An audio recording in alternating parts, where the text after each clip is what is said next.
다음 실험 내용에 대해서 설명을 드리겠습니다. 지난번에 저희들이 이제 AD 컨버터의 스태틱 특성에 대해서 테스트를 해봤었습니다. 스태틱 특성은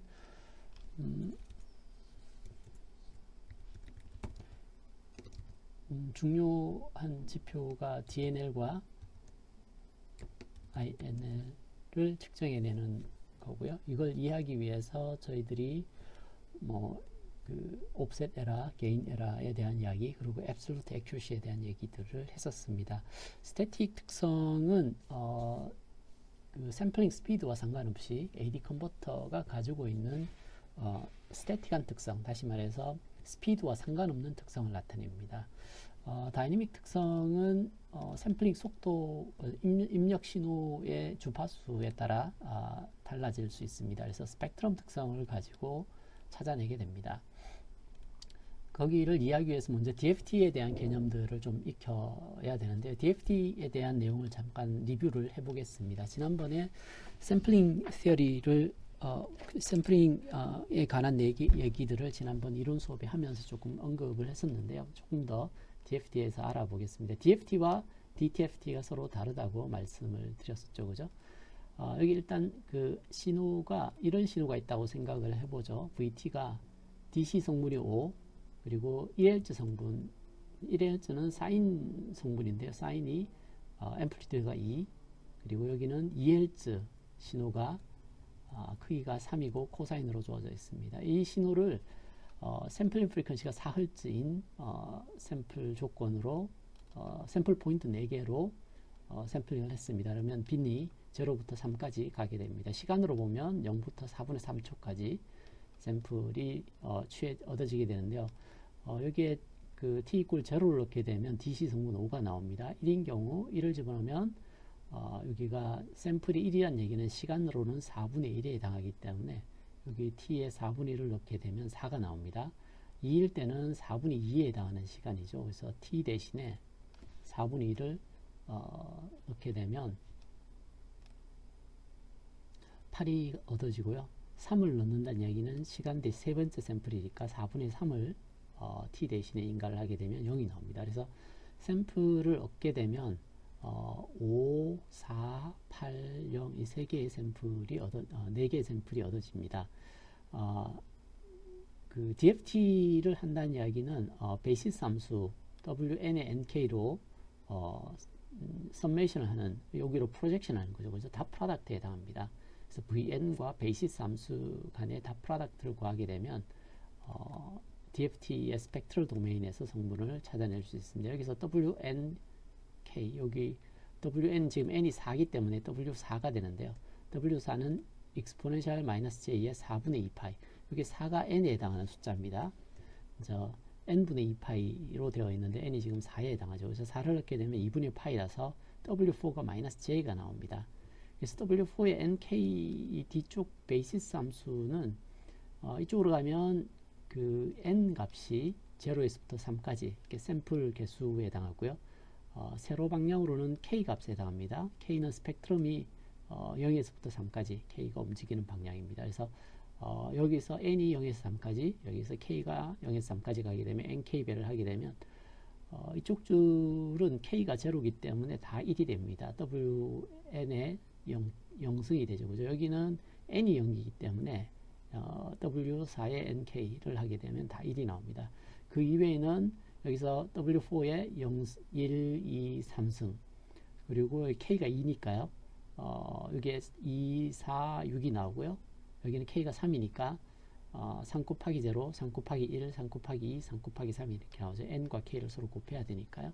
그래서 이런 베이시스 매트릭스가 얻어집니다. 지금은 W4 값이 마이너스 1이기 때문에 마이너스 J이기 때문에 마이너스 J를 집어넣으면 아래와 같은 행렬이 얻어집니다.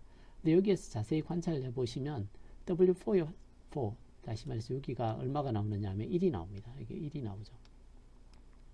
이 1이 나온다는 이야기는 이걸 이렇게 적을 수도 있다는 얘기입니다. 여기가 1이면 여기가 1이죠. 그죠? 실제로는 여기가 1이 됩니다. 그러면 여기는 2가 되고요. 여기는 2가 되고요. 여기는 8승이 있으니까 얘는 1이 됩니다. 이렇게 하면 여기 대칭인 구조가 보일 겁니다. 그래서 실제로 계산을 할 때 요 매트릭스가 대칭인 구조를 가지고 있습니다. 그래서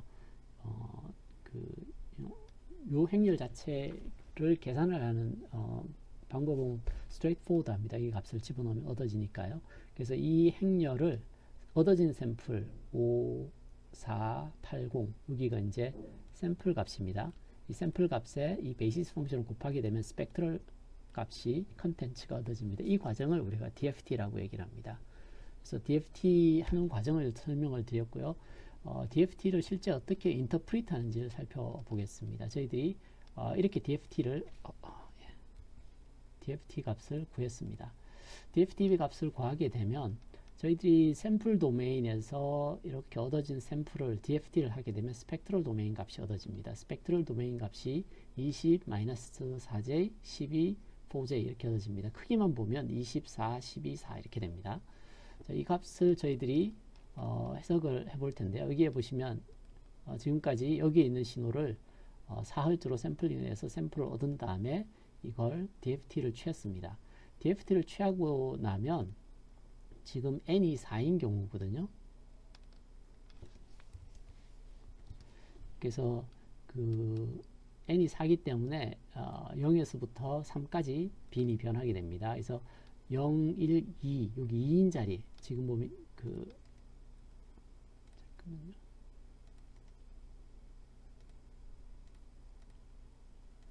여기 2인 자리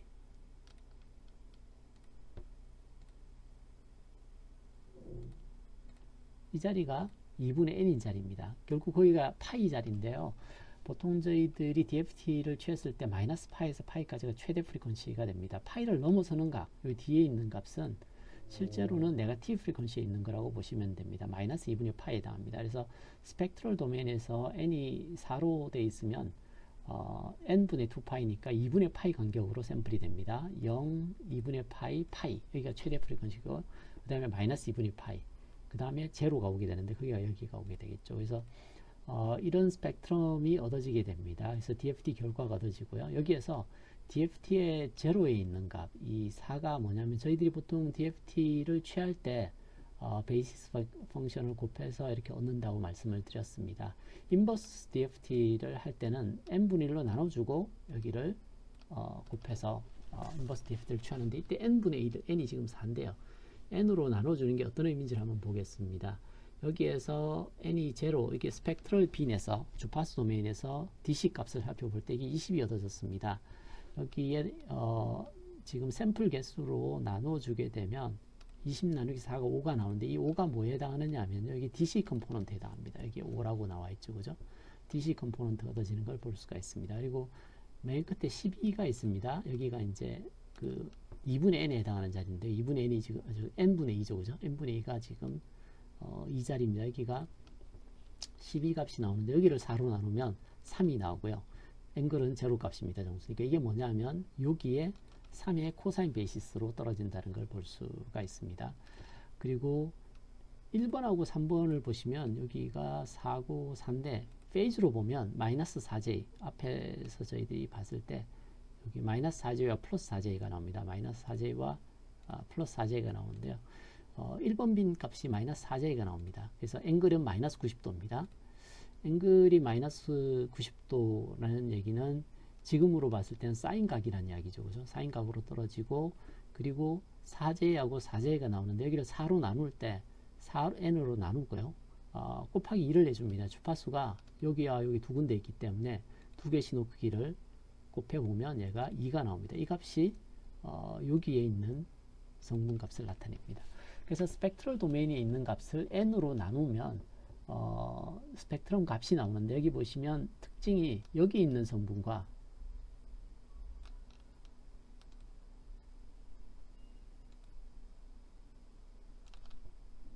여기 있는 성분 두 개는 좀 특별합니다.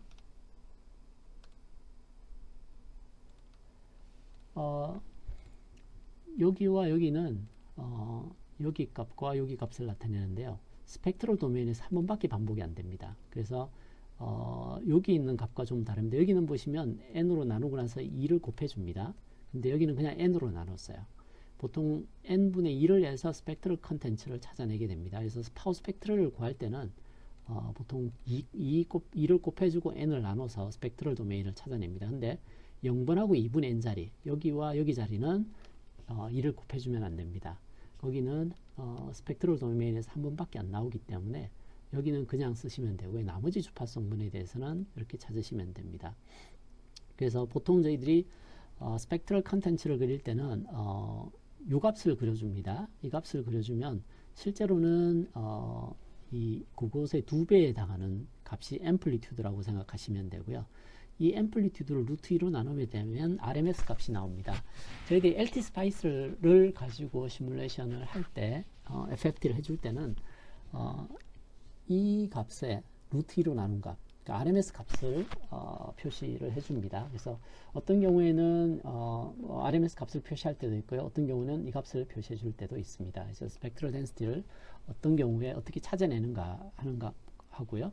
DFT를 취했을 때 DFT에서 값을 우리가 어떻게 읽어내는가에 대해서 살펴봤습니다. 그리고 데이터를 처리할 때 K = 0번째, 그러니까 VK의 0번째 값과 2분의 N 값이 다른 빈들하고는 다른 특성을 가지고 있다는 걸, 2배 차이가 있다는 걸 기억하고 계시면 좋겠습니다. 여기 있는 신호들과 성분을 비교했을 때 실제로 2배 크기가 나오고 있는 겁니다. 그래서 DFT에 대해서 간단히 리뷰를 해봤습니다. 근데 저희들이 DFT를 할 때 두 가지 문제점을 가지고 있습니다. 그 두 가지가 하나는 얼리어싱이고 또 하나는 채널 리키지 문제입니다. 얼리어싱은 저희들이 아시다시피 엔티-얼리어싱 필터를 통해서 나이키스트 레이트에 맞는 신호를 컨버팅하게 되면 얼리어싱을 방지할 수 있습니다. 두 번째 문제는 채널 리키지 문제인데요. 채널 리키지 문제는 윈도우를 이용을 해서 줄여줍니다. 채널 리키지는 저희들이 완벽하게 막을 수는 없고 윈도우의 종류에 따라서 저희들이 제한할 수 있는 방법들이 있습니다. 윈도우의 종류 중에 가장 간단한 게 렉탱귤러 윈도우입니다. 렉탱귤러 윈도우는 윈도우를 취한 거긴 한데요. 윈도우 안에만 1이고 나머지는 다 제로로 만들어서 어떤 특정한 길이의 샘플만 가져온다고 생각하시면 되겠습니다. 그래서 어떤 의미에서 아무 윈도우도 안 취하면 렉탱귤러 윈도우가 취해진다고 볼 수 있습니다. 자, 이 렉탱귤러인 경우에 렉탱귤러의 이제 펄스 폭이 타우라고 했을 때 크기는 1이고요. 푸리어 트랜스폼을 취하게 되면 싱크 함수로 떨어져 나옵니다. 그래서 싱크 함수로 떨어졌을 때 여기 싱크 함수의 프리퀀시가 제로일 때 DC 성분의 값은 시간 영역에서 그냥 썸이죠, 그죠? 여기 면적에 해당합니다. 그 신호의 면적 가로가 타우고 높이가 1이기 때문에 타우 값이 나옵니다. 그리고 first null 위치, first null 위치는 어디냐 하면 원 오브 타워 있는 자리, 여기 처음으로 0이 되는 자리죠, 그죠? 0이 되는데 여기를 우리가 first null이라고 합니다. 그리고 여기 중앙 여기를 main lobe라고 하고요. 여기의 크기를 magnitude, 이게 어느 위치를 얘기하느냐 하면요, null 말고 다음 쪽에 여기 보면 픽이 또 뜨고 있죠, 그죠? 이 자리, 여기를 우리가 사이드 로브라고 합니다. 여기 메인 로브가 있고 여기 사이드 로브가 있어요. 여기도 사이드 로브가 있죠, 그죠? 이 사이드 로브의 크기와 메인 로브의 크기 비가 중요한데요. 이 싱크함수인 경우에는 몇 가지 문제를 가지고 있습니다. 첫 번째는 이 사이드 로브가 꽤 높아요.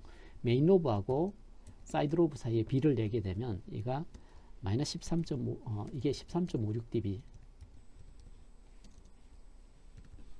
이 정도 차이가 납니다. 그래서 사이드 로브가 꽤 높이 떠올라 있기 때문에 채널 리키지가 좀 많이 생겨납니다.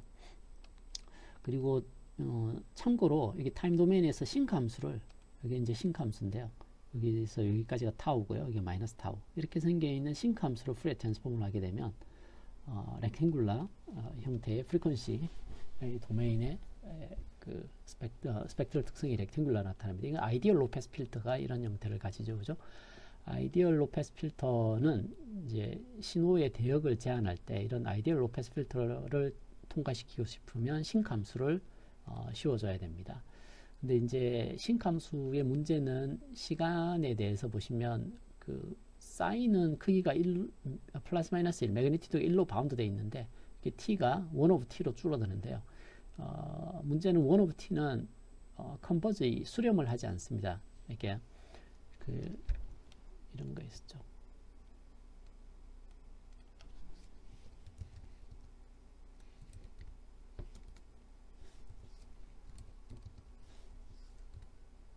이 함수는 발산을 하게 됩니다.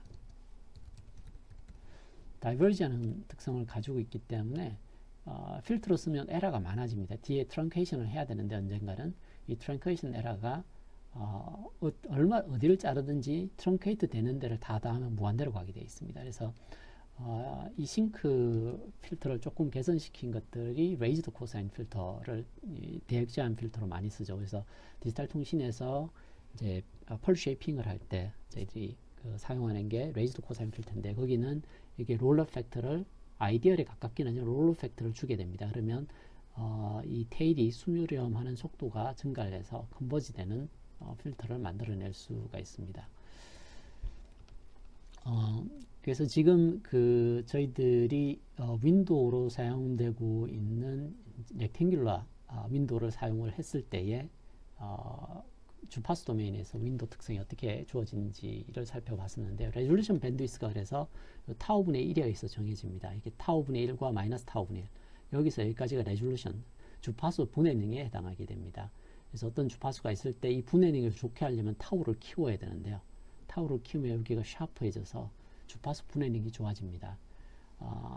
그렇게 하려면 이게 타우가 커진다는 얘기는 윈도우가 커져야 되고, 윈도우가 커진다는 얘기는 많은 양의 데이터를 게이팅을 해야 됩니다. 그래서 게이팅 타임이 길어져야 된다는 특징을 가지고 있죠. 그죠?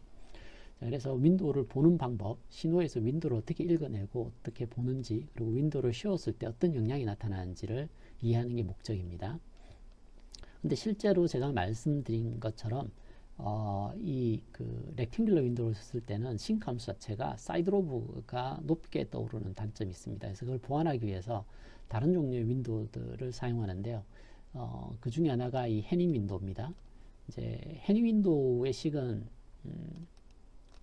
이렇게 주어집니다. 사인 제곱의 파이의 타오분의 t-0.5t. 그래서 그림을 그려보면 이런 모양을 가지고 있습니다. 꼭대기에는 1을 가지죠. 그죠? 이런 값인데요. 이걸 사인의 스퀘어니까요. 코사인 곡식으로 바꾸면 이렇게 떨어져 나옵니다. 그리고 마이너스 0.5타우에서 0.5타우 사이에만 값이 존재하고 나머지는 제로이기 때문에 뒤에 렉탱귤러 펄스로 곱해줬습니다. 여기에. 그러면 이런 모양을 가지게 되겠죠. 그죠? 여기에 있는 HT는 이렇게 표현이 됩니다. 근데 여기 타우와 타우를 나누면 마이너스 0.5타우가 나와서 2파이 곱하면 마이너스 파이가 나옵니다. 그래서 파이를 코사인에 취하면 마이너스가 나오기 때문에 여기가 마이너스에서 플러스로 다시 바뀝니다. 그럼 이런 모양이 얻어지죠. 그죠? 이게 해닝 윈도우의 쉐입입니다. 해닝 윈도우의 쉐입 모양 자체는 사인 제곱 형태의 패턴을 가집니다. 근데 거기서 여기에서 스펙트럼 특성을 구해보면, 여기 스펙트럴 특성을 구해보면, 지금 앞에서 저희들이 렉탱귤러일 때 이제 렉탱귤러의 스펙트럴 특성이 싱크함수 이렇게 주어진다고 했습니다. 자, 근데 이제 여기에 렉탱귤러가 곱해져서 2분의 1이 있으니까 스펙트럴 도메인에서 일단 얘가 나올 겁니다. 그리고 여기에는 코사인과 렉탱귤러가 곱해져 있습니다. 그래서 코사인은 e to the j 2파이, 여기 코사인 같은 경우에는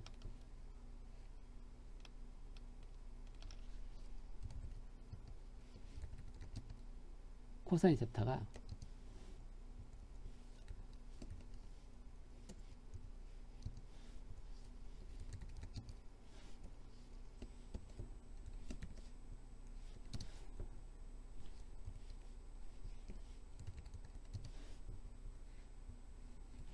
이렇게 주어지기 때문에 이 코사인을 이렇게 바꿔놓으면 2파이 f 타우가 여기에 들어가게 됩니다. 그래서 이걸 푸리어 트랜스폼을 취하게 되면 델타 함수로 떨어져 나갑니다. 그래서 델타 함수로 f-1 오브 타우가 있고요. 이게 지금 1 오브 타우가 주파수에 해당하죠. 그죠?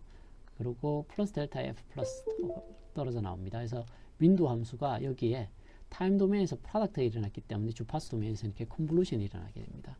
컨볼루션을 취하면 델타 함수와 원함수의 컨볼루션을 취하면 주파수가 그냥 쉬프팅 하면 되죠. 그죠? 이렇게 쉬프팅이 됩니다. 여기도 마찬가지로 쉬프트가 되고요. 4분의 1씩 옮겨지게 됩니다. 그래서 실제 함수로 옮겨보면 여기는 이제 원래 그 렉탱귤러 함수에 윈도우 함수에 2분의 1 텀이 붙어서 0.5가 되고요. 나머지는 0.25의 스펙트럴 시프트된 형태의 값이 얻어집니다. 그래서 그 값들을 플러스를 하게 되면 여기 안쪽에 이제 파란색으로 보이는 부분이 렉탱귤러, 다시 말해서 싱크 함수에 해당하고요. 지금 HF에 해당하는 부분이 여기 주황색으로 표시되어 있는 부분인데요. 두 개의 윈도우의 주파수 도메인 특성을 비교를 해보면 원래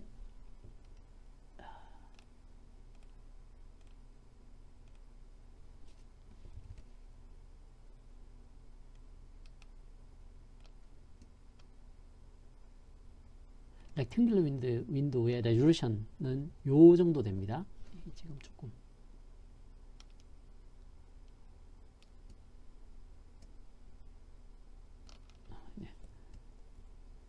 퍼스트 널이 떨어지는 자리가 이 정도 사이가 나오죠, 그죠? 그래서 실제로 보면 이제 윈도우 사이즈 분의 1, 타워 분의 1 정도 위치하고 마이너스 타워 분의 1 정도 위치. 여기서 여기까지가 퍼스트로 메인 로브의 밴드위스에 해당하게 됩니다. 근데 해닝 윈도우는 보면 더 넓은 그 밴드위스를 가지고 있죠, 그죠? 그 이야기는 더 넓은 채널 리키지를 가지고 있는 거고요. 사이드 로브의 크기 자체는 훨씬 낮습니다. 여기는 사이드 로브가 여기에 있거든요. 여기에 사이드 로브가 있는데 여기는 여기에 사이드 로브가 있고, 이 사이드 로브 크기가 훨씬 렉탱귤러 윈도우에 비해서 해닝 윈도우가 낮습니다. 그래서 레졸루션은 조금 떨어지고요. 대신에 사이드 로브는 훨씬 낮아지는 특징이 있습니다. 그래서 스펙트럼을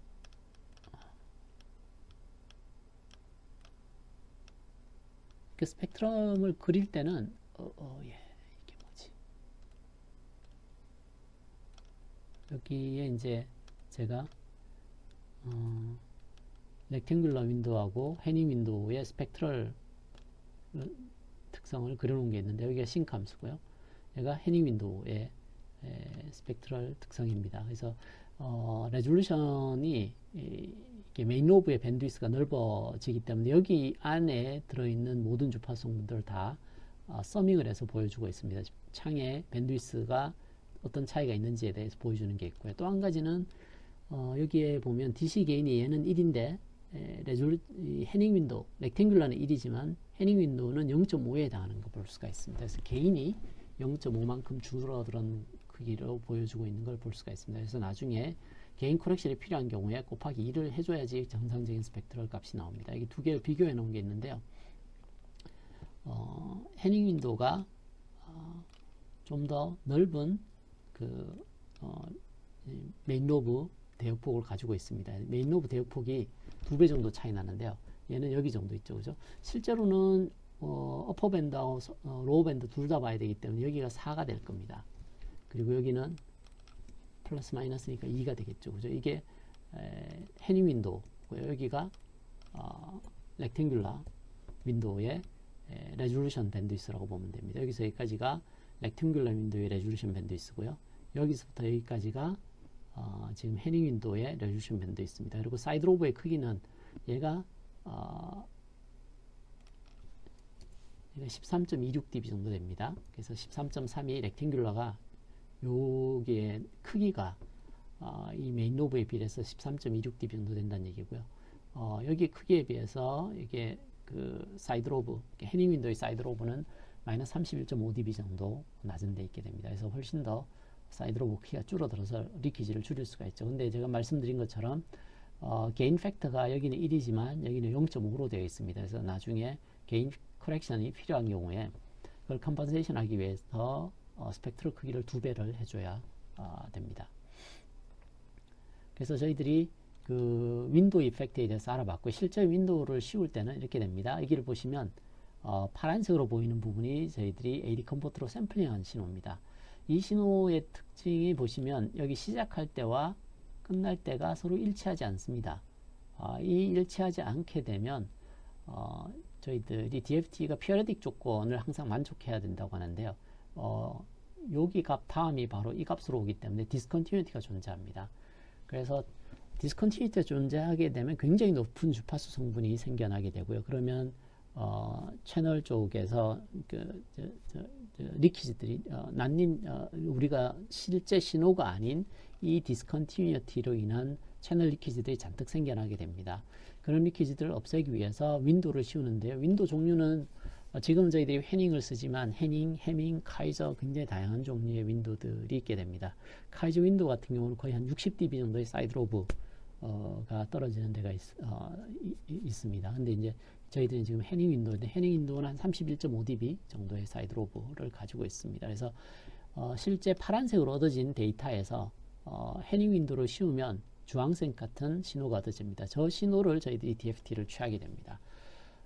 지금 타임 도메인에서 보여주는 특징이 왼쪽에 있는 그림이고요. 오른쪽에 있는 건 그 해닝 윈도우를 씌운 다음 DFT를 취해서 스펙트럴 도메인에서 살펴본 값입니다. 그래서 스펙트럴 도메인에서 값을 보여드리고 있는데 이 스펙트럴 값을 보시면 이게 원래는 이제 저희들이 신호를 줄 때 정연파를 줬기 때문에 얘가 델타 함수처럼 있어야 됩니다. 근데 여기 보시면 델타 함수처럼 보이지 않고 어떤 대역폭을 가지고 있는 것처럼 보입니다. 그 이유는 저희들이 해닝 윈도우를 씌우면 해닝 윈도우의 스펙트럴 도메인 특성이 이렇게 주어집니다. 타임 도메인에서 신호와 해닝 윈도우를 곱했기 때문에 주파수 도메인에서는 이 델타 함수와 얘가 컨볼루션이 일어납니다. 컨볼루션이 일어나게 되면 F0라는 주파수에서 주황색의 해닝 윈도우가 컨볼루션이 되고요. F 플러스 델타 F와 마이너스 델타 F에 다시 또 이런 성분들이 컨볼루션이 돼서 여기에 지금 검은색으로 표시된 F0에만 신호가 있지만 실제로는 F0에도 신호가 있고 F0 플러스 델타 F도 있고 F0 마이너스 델타 F도 스펙트럼이 있는 것처럼 보입니다. 그래서 이렇게 나타나는 원인이 왜 그런지를 이해하고 계시고, 그리고 이제 제가 앞서 말씀드린 것처럼 해닝 윈도우의 레졸루션 밴드위스는 렉탱귤러 레졸루션 밴드위스의 2배 정도나 넓기 때문에 지금 이렇게 보이는 퍼져 보이는 현상이 레졸루션 밴드위스가 2배 렉탱귤러에 비해서 2배 더 넓은 레졸루션을 가지고 있기 때문에 샤프한 걸 보기가 좀 어려울 수도 있습니다. 그래서 지금 이렇게 보이면 스펙트럼이 두리뭉실한 것처럼 보입니다. 그래서 실제 이 이펙트를 보면 여기도 주파수 성분이 있고 여기도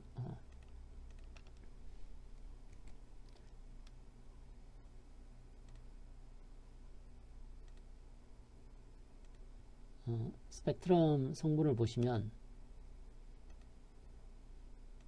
이 비슷한 형태의 스펙트럼이 나타나게 됩니다. 그래서 실제 컨볼루션이 일어나게 되면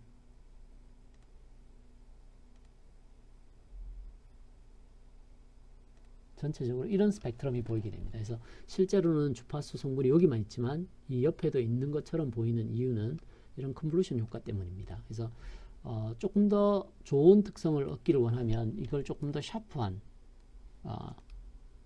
이런 윈도우를 쓰면 좋겠죠. 그죠? 이런 윈도우를 쓰려면 앞에서 보셨듯이 이 게이팅 타임이 훨씬 늘어나야 됩니다. 타우가 커져야지 레졸루션이 좋아지죠. 그 이야기는 더 많은 메모리 버퍼를 두고 더 긴 시간 동안 데이터를 모아야지 좀 더 좋은 레졸루션의 윈도우를 가질 수, 레졸루션 밴드위스를 가질 수 있다는 얘기죠. 그래서 주파수 레졸루션이 좋으려면 타임 도메인에서 더 많이 데이터를 모아야 됩니다. 그러면 메모리도 많아지고 계산량도 많아지겠죠. 팔스파스 디어럼에 대해서 설명을 드리겠습니다. 저희들이 푸리어 트랜스폼을 할 때 스펙트럼 도메인 익스프레션을 구할 때 이 식을 쓰고요. 인버스 푸리어 트랜스폼을 구할 때 이렇게 구해낼 수 있습니다. 에너지는 타임 도메인에서 보시면 x의 제곱을 전체적으로 다 더하면 이게 에너지 단위 값이 나오게 됩니다. 푸리어 트랜스폼이 가능하려면 파이나이트 에너지 신호라 해야 되죠. 그죠? 파이나이트 파워인 경우에는 푸리어 시리즈를 가지고 구하게 됩니다. 여기는 이제 이게 이제 전체 신호의 에너지입니다. 그래서 x의 컨주기트를 여기 값을 가지고 컨주기트를 취해서 적게 되면 2파이분의 1이 여기 나오고요. 그리고 x의 제오메가의 컨주기트 값이고요. 익스포넨셜 제오메가가 익스포넨 마이너스 제오메가요. 디오메가 여기까지가 x의 컨주기트의 값에 해당한다고 보시면 되겠습니다. 그래서 적분 순서를 바꿔서요. xt를 안쪽으로 집어넣습니다. 그러면 이 값을 계산해 보시면 이게 x의 제오메가에 해당하는 걸 볼 수가 있습니다. 그래서 여기와 여기가 컨주기트 값이기 때문에 제곱을 구하면 이 값이 바로 에너지가 된다는 걸 볼 수가 있습니다. 그러면 이 에너지는 어떤 걸 의미하는지를 한번 보죠. 지금 보시면 여기와 여기가 같다는 식이 바로 팔스파르 테어렘입니다. 여기에 델타 에너지를 델타 오메가 안에 들어오는 파워로 한번 생각을 해보면 이렇게 됩니다. 델타 오메가 안에 있는 델타 에너지는 2파이분의 델타 오메가 2파이분의 델타 오메가 곱하기 xj 오메가의 제곱이다 주어지죠. 그죠?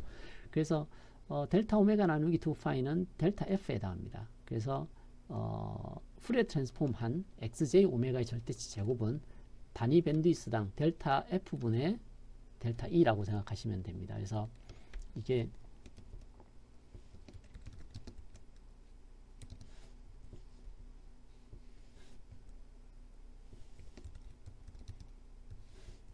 이 값이 바로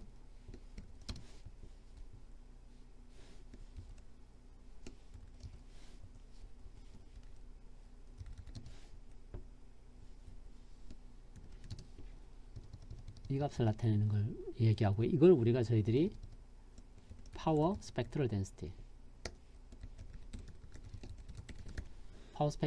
라고 얘기합니다. PST라고 하죠. 단위는 단위 밴드위스당 에너지 양을 쓰고 있습니다. 줄 펄츠 단위를 가지고 있고요. 근데 이제 지금 여기에 저희들이 취한 푸리어 트랜스폼은 어떤 신호에 대해서 푸리어 트랜스폼을 취했습니다. 근데 뒤에 제가 스펙트로그램이라고 적어 놓은 거는 실제 저희들이 통신이나 복잡한 신호를 분석을 할 때는 그 신호 자체가 디터미니스틱 신호가 아니라 랜덤 신호입니다. 그 랜덤 이렇게 생겨 있는 걸 랜덤 프로세서라고 하는데요. 랜덤 프로세서의 스펙트럴 도메인 특성을 얻으려면 스펙트럼의 통계적 특성을 구해야 됩니다. 스펙트럼의 통계적 특성을 플랫한 걸 우리가 스펙트로그램이라고 알고 계시면 될 것 같습니다. 어떤 신호의 푸리어 트랜스폼이라기보다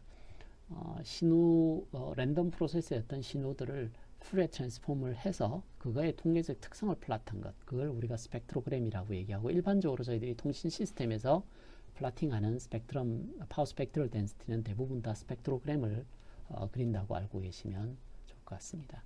자, 여기까지가 저희들이 그 AD 컨버팅을 할 때 여러분들이 알고 계셔야 될 내용들인데요. 조금 더 데이터 컨버터에 대해 설명을 드리기 위해서, 우리가 알고 있기로 디지털 신호는 샘플링 프리퀀시, 여기가 이제 샘플링 프리퀀시라고 보시면 됩니다. 샘플링 프리퀀시 간격으로 지속적으로 스펙트럼이 반복되어 있는 피리어딕한 특성을 가지고 있다고 말씀을 드렸었습니다. 근데 이런 디지털 신호를 가지고 아날로그 신호를 얻는 과정들이 어떤 과정들이냐면요, 이 디지털 신호를 아이디얼 로패스 필터를 통과시킵니다. 그러면 옆에 있던 신호들이 잘려나가고 아날로그 신호가 나오게 됩니다. 그러면 이제 디지털 신호를 아날로그 신호로 리컨스트럭션을 할 수가 있습니다. 지금은 이제 아이디얼 로패스 필터로 리컨스트럭션을 했는데요. 이 과정들이 어떤 걸 의미하는지 한번 보겠습니다. 여기에 시퀀스가 있습니다. 디지털 데이터가 XN이 있습니다. 여기에 아이디얼 로패스 필터를 주파수 도메인에서 곱하게 되죠. 그죠? 두 개를 곱하게 되면 이 아이디얼 로패스 필터, 렉탱귤러에 해당하는 이 아이디얼 로패스 필터의 타임 도메인 익스프레션은 신감수가 된다고 말씀을 드렸습니다. 앞에서 제가 주파수 도메인에서 렉탱귤러면 타임 도메인에서 신감수로 주어진다고 말씀을 드렸죠. 그죠? 근데 이제 저희들이 주파수 도메인에서 신호를 끌어내기 위해서 이렇게 프로덕트를 했습니다. 스펙트럼 도메인에서. 그러면 타임 도메인에서는 컨볼루션이 일어납니다. 지금 파란색과 노란색과 빨간색, 연두색 넘어가면서 각 데이터의 그 아이디얼 로패스 필터의 타임 도메인 익스프레션, 다시 말해서 신감수가 다 컨볼루션이 됐습니다. 이 컨볼루션 된 걸 다 더하게 되면 지금 붉은색처럼 리컨스트럭션 된 신호가 나옵니다. 그 신호가 바로 리컨스트럭션 된 컨티뉴어스 신호, 아날로그 신호가 되게 됩니다. 그래서 지금 보여드린 내용은 디지털 신호를 아날로그 신호로 컨버팅을 할 때 아이디얼 로패스 필터를 통과시켜서 아날로그 신호를 리컨스트럭션 하는 과정을 설명을 드렸습니다. 근데 저희들이 아이디얼 로패스 필터를 통과시키려면 아이디얼한 신감수를 만들 수 있어야 되는데 저렇게 만들기는 쉽지가 않습니다. 그래서 대부분의 경우에 리컨스트럭션 할 때 처음 통과시키는 게 제로 오더 홀더 필터를 통과합니다. 그 제로 오더 홀더는 어떤 거냐면, 여기에 이제 디지털 신호가 있으면 이 디지털 신호인데 여기에 어떤 걸 하느냐면요, 이쪽에서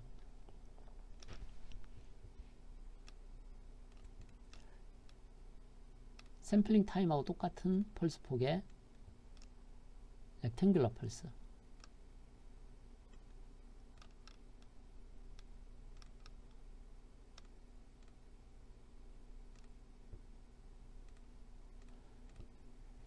그래서 이 각 데이터에 이 렉탱귤러 펄스를 컨볼루션을 시키게 됩니다.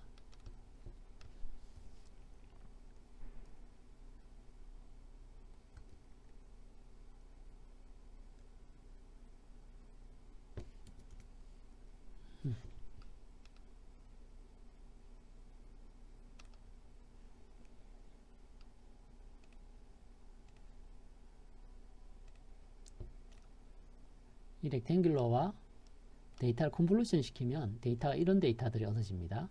이런 렉탱귤러 펄스가 쉬워진 형태의 값이 얻어집니다. 이걸 저희들이 제로 오더 홀더라고 얘기하는데, 이 제로 오더 홀더는 렉탱귤러를 여기에 컨볼루션 시켰기 때문에 렉탱귤러의 주파수 도메인 특성이 싱크 함수인데요. 싱크 함수를 주파수 영역에서는 타임 도메인에서 컨볼루션이면 주파수 영역의 프로덕트가 됩니다. 그래서 여기 두 개를 곱하게 되면 이런 부분에 아주 자그마한 성분들이 남아있게 됩니다. 이게 실제로 이런 사이드 로브 있는 자리에 아주 작은 그런 것들이 남아있을 수 있습니다. 그 사이드 로브에 있는 값들 때문에요. 그래서 이런 형태의 이제 리컨스트럭션이 저 반대편에도 있겠죠, 그죠?